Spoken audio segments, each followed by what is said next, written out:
Bonjour et bienvenue dans notre émission Sagesse bouddhiste. Nous commençons ce dimanche un cycle de 2 émissions consacrées aux femmes dans le bouddhisme ancien. En fondant une communauté de nonnes, le Bouddha a reconnu les aptitudes religieuses et spirituelles des femmes, ce qui, dans l'Inde du 1er millénaire avant notre ère, était loin d'aller de soi. Ce sont à ces femmes, les premières nonnes bouddhistes, que nous allons nous intéresser aujourd'hui. Nous verrons quels documents nous permettent d'en savoir plus sur elles, mais aussi quel était le statut de ces premières nonnes bouddhistes et quels accomplissements spirituels elles pouvaient espérer obtenir. Pour parler de ces femmes, nous avons le plaisir de recevoir Danielle Masset. Bonjour. Bonjour. Vous étudiez les anciens textes bouddhiques, indiens et tibétains, et notamment les textes poétiques. Vous êtes l'auteur d'une thèse sur les images de la nature dans la poésie bouddhique, en particulier dans les chants de Milarepa. Et vous avez été la première à traduire en français les Therigatha, poèmes du canon pali, sur lesquels nous reviendrons dimanche prochain lors de notre seconde émission. Alors tout d'abord, nous allons parler du contexte des femmes et du bouddhisme à l'époque du Bouddha. Quels sont les documents sur lesquels on peut s'appuyer ? Je vais d'abord vous préciser que l'époque du Bouddha pourrait correspondre approximativement au 5e siècle avant notre ère. Bon, les savants occidentaux du 19e et du 20e siècle ont eu tendance à parler du 6e siècle, mais des découvertes relativement récentes ont mené à rajeunir le Bouddha, si j'ose dire. Donc on estime actuellement qu'il aurait plutôt quitté ce monde vers l'an 400, voire même 10 ou 20 ans plus tard. Il existe donc des textes ? Il existe des textes, oui, qui figurent dans le canon pali, donc les textes réputés les plus anciens, le canon bouddhique le plus ancien.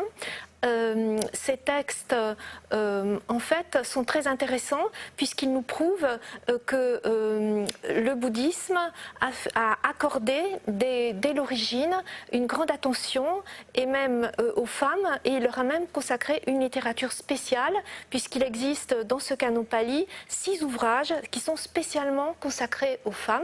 Donc 3 sont des textes de Vinaya, des textes qui ont trait à la discipline que les nonnes bouddhistes doivent apprendre à respecter, et 3 ont trait à l'expérience spirituelle des femmes. Et donc les Therigatha que vous venez de présenter sont l'un de ces 3 ouvrages ayant trait à l'expérience spirituelle des femmes. Quelle est un petit peu la place des femmes à l'époque, et dans la société et dans la religion ? En fait, on peut dire que c'est très simple, puisque la place d'une femme revient à être auprès de son mari et à savoir y rester. Autrement dit, les femmes à l'époque, dans la société indienne, n'ont pas d'existence indépendante. Elles dépendent soit de leur père, soit de leur mari, soit de leur fils, si elles ont le malheur d'être veuves. Et donc, cette dépendance des femmes est perceptible jusque dans le domaine religieux, puisque dans le brahmanisme, qui est la religion dominante en Inde à l'époque du Bouddha, dans le brahmanisme, la femme n'a pas d'existence religieuse autonome, elle n'existe que comme partenaire rituel de son mari, et en fait c'est l'obéissance à son époux qui est son principal devoir religieux. Et donc en créant une communauté de nonnes dans laquelle les femmes peuvent se consacrer à une vie religieuse en dehors de tout époux, on peut dire que le Bouddha a rompu avec une tradition bien ancrée, même s'il existait à son époque certains mouvements ascétiques dans lesquels les femmes étaient admises, mais la présence des femmes dans ces mouvements ascétiques n'était pas du tout reconnue au même titre que dans le bouddhisme.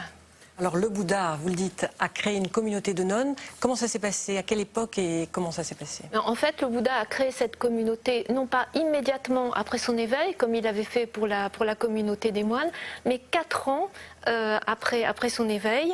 Et en fait, selon la légende, selon la tradition, il aurait créé cette communauté à contre-cœur et sur les instances de sa tante, donc Mahapajapati Gautami, qui en fait l'avait élevé, puisque Mahapajapati Gautami était la sœur de la reine Maya.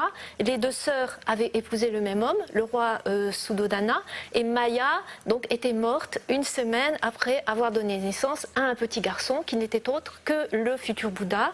Et donc c'est Mahapajapati Gautami qui a élevé cet enfant. Puis cet enfant grandit, il devient un Bouddha, puis le roi Suddhodana meurt et Mahapati Gautami désire entrer dans la communauté religieuse qui a été fondée par son neveu et qui à cette époque ne comprend que des hommes. Mais elle se heurte à plusieurs refus successifs du Bouddha. Bon, elle trouve néanmoins un intercesseur qui est Ananda. Ananda appartient à la même famille que le Bouddha et que Mahapajapati Gautami. À l'époque, il est un jeune moine et c'est sur ces instances finalement que le Bouddha accepte de créer une communauté de nonnes, mais non sans réticence. Et le Bouddha impose à Mahapajapati Gautami de respecter et de faire respecter ensuite 8 préceptes fondamentaux qui règlent en fait les relations de la communauté des nonnes avec la communauté des moines. Alors justement, est-ce que vous pouvez nous en dire un petit peu plus sur ces préceptes, même sans entrer dans les détails, mais quand même pour savoir un petit peu de quoi il s'agit? Le premier précepte donne le ton d'emblée. En fait, toute nonne, fût-elle ordonnée depuis 100 ans, doit le respect à tout moine, fût-il ordonné du jour même. Donc on a vraiment un principe d'inégalité qui est instauré d'emblée. Alors, les préceptes suivants sont des préceptes relativement techniques qui sont relatifs à des usages et à des procédures spécifiques à la communauté religieuse. Donc je ne vais pas entrer dans les détails, mais ce qu'on peut retenir néanmoins, c'est que pour toutes ces procédures, la communauté des nonnes n'est pas autonome. Donc toutes les activités et toutes les décisions prises par la communauté des nonnes doivent être contrôlées par la communauté des moines. Et enfin, les derniers préceptes reviennent sur cette notion d'inégalité entre moines et nonnes, puisque une nonne n'a jamais le droit de réprimander un moine, même si son comportement se trouverait répréhensible. Et de plus, les nonnes n'ont pas le droit d'enseigner aux moines, alors que les moines ont le droit et même le devoir d'enseigner aux nonnes. On sait pourtant qu'il y a eu parmi les premières nonnes bouddhistes des enseignantes et des prédicatrices très renommées. Et donc les femmes pouvaient être très savantes, elles pouvaient atteindre la libération spirituelle, mais en même temps, elles devaient se comporter sur le plan de la vie quotidienne en inférieur par rapport aux moines. Il y a donc un décalage en fait entre le plan de l'expérience spirituelle et le plan du comportement à adopter dans la vie quotidienne. Comment expliquer ce décalage justement? On peut penser que le Bouddha, en fait, s'est conformé tout simplement aux usages de son temps. Et il n'a pas voulu choquer ses contemporains. Donc il s'est plié, il a fait respecter jusque dans le cadre de la communauté cette notion de supériorité masculine. Alors ces nonnes, dans leur quotidien, doivent respecter beaucoup plus d'interdits que les hommes. Je crois 311 interdits contre 227 pour les hommes. Comment expliquer ce décalage, cette inégalité ? En fait, ces règles plus nombreuses peuvent s'expliquer en partie par le fait que les nonnes ont tout simplement plus d'occasions de mal agir, entre guillemets bien entendu, que les moines. Les bouddhistes ont en effet repris à leur compte l'idée que la femme est une incitation permanente au plaisir sensuel. Et donc les femmes ont toujours la tentation de se parer, de se rendre séduisantes, voire de se comporter de façon lascive. Elles aiment les parfums, elles aiment la danse, les massages, toutes choses qui bien entendu sont interdites aux nonnes bouddhistes.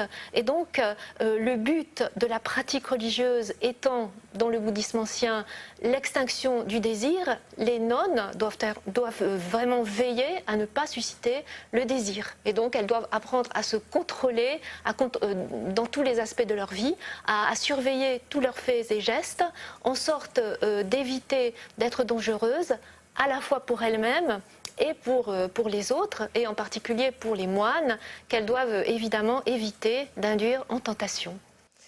Donc il y a aussi un désir de protection de ces femmes. Oui, bien sûr, le désir d'assurer leur sécurité, puisque les nonnes sont considérées comme plus vulnérables que les moines. Et par exemple, il y a un certain nombre de règles qui leur interdisent de se hasarder, par exemple, seules dans les bois. Et en fait, ces règles leur prescrivent d'éviter l'isolement. De même, quand elles voyagent, elles doivent de préférence voyager à plusieurs. Quand elles traversent des régions qui sont réputées dangereuses, même, elles doivent se joindre à une caravane de marchands. Et même dans certaines circonstances, elles sont autorisées à voyager avec des moines, bon, bien que ce soit vraiment exceptionnel, si ces moines peuvent assurer leur sécurité. Alors on va parler un petit peu de la compétence religieuse de ces femmes, parce que le Bouddha leur reconnaît l'égalité sur ce plan-là, en tout cas, au niveau spirituel. Elles peuvent atteindre le salut de la même façon que les hommes, par les mêmes méthodes. Oui. Est-ce qu'on peut dire un petit peu quelles sont les méthodes?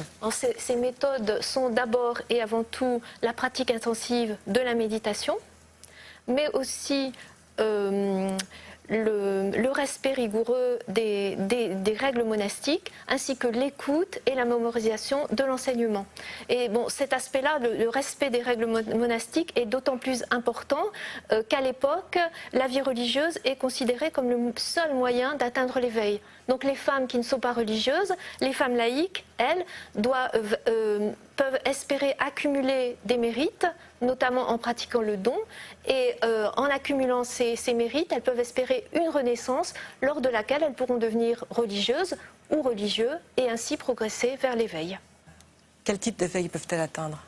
L'éveil auquel peuvent atteindre les religieux dans le bouddhisme ancien est appelé l'éveil des auditeurs, c'est-à-dire l'éveil des disciples, et c'est un éveil qui doit être distingué de l'éveil appelé éveil d'un parfait Bouddha. Et donc l'éveil des disciples consiste à devenir arhat, donc un terme qu'on peut traduire par méritant, mais qu'on peut aussi bien garder tel quel. Et donc les arhats sont libérés du cycle des existences, mais en même temps ils sont dépourvus de certaines qualités telles que l'omniscience, et c'est parce qu'ils sont dépourvus de ces qualités qu'on ne les considère pas comme des Bouddhas. Donc dans ce bouddhisme ancien, les disciples ne peuvent pas faire aussi bien que le maître, mais les femmes en revanche peuvent faire aussi bien que les hommes et devenir arhats tout aussi bien qu'eux. Est-ce qu'on peut citer un exemple justement d'une femme avec les textes dont vous parliez au début, les Therigatha, une femme qui a pu atteindre cet état d'arhat? Oui, mais je vais citer justement un poème qui est très représentatif donc des controverses parfois qui pouvaient exister quant à la question de savoir si les femmes pouvaient atteindre l'éveil. Donc c'est un poème qui en fait se présente comme un dialogue entre une religieuse, donc dénommée Soma, et Mara, Mara qui dans les textes bouddhiques est le grand tentateur, celui qui vient faire obstacle à tous ceux qui sont sur le point d'atteindre l'éveil.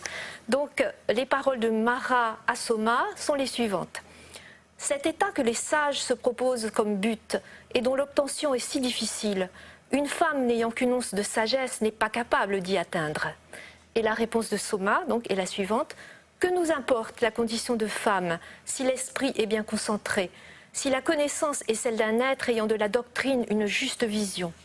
D'où qu'elle vienne, la jouissance a été mise en échec, la masse des ténèbres est transpercée. Sache donc, ô malin, que tu es vaincu, toi l'agent de la mort. Donc vous voyez que Mara parle, comme parlaient sans doute beaucoup de contemporains du Bouddha. Soma, en revanche, revendique hautement son aptitude à atteindre l'éveil. Et effectivement, elle l'atteint, puisque les expressions qui sont employées dans la dernière stance nous prouvent en fait qu'elle a atteint l'état d'arhat et qu'elle a bien reconnu le tentateur, le malin, Mara, qui est vaincu exactement comme il avait été vaincu par le Bouddha lors de la nuit de l'éveil à Bodh Gaya. Voilà, alors justement ce texte, cette stance fait partie du recueil Les Therigatha qui feront l'objet de notre prochaine émission dimanche prochain. Les Therigatha qui sont des poèmes consacrés à l'expérience spirituelle des femmes du temps du Bouddha. Merci Danielle Massé d'avoir répondu à nos questions. Merci à vous. Pour prolonger l'émission, voici quelques suggestions de lecture. Tout d'abord, Les Therigatha, ou stance des Theri, traduit donc par notre invité Danielle Massé, publié par la Pali Text Society en Angleterre, qui les distribue pour l'instant en ligne. Les moniales bouddhistes, naissance et développement du monachisme féminin de Mohan Vijayaratna aux éditions Dussert. Sangha, ou la communauté bouddhique de Christophe Richard chez l'Harmattan. Voilà, c'est la fin de notre émission que vous pouvez revoir toute la semaine sur le site internet de France 2 en consultant pleuse.fr. Très heureux dimanche et à la semaine prochaine. Merci.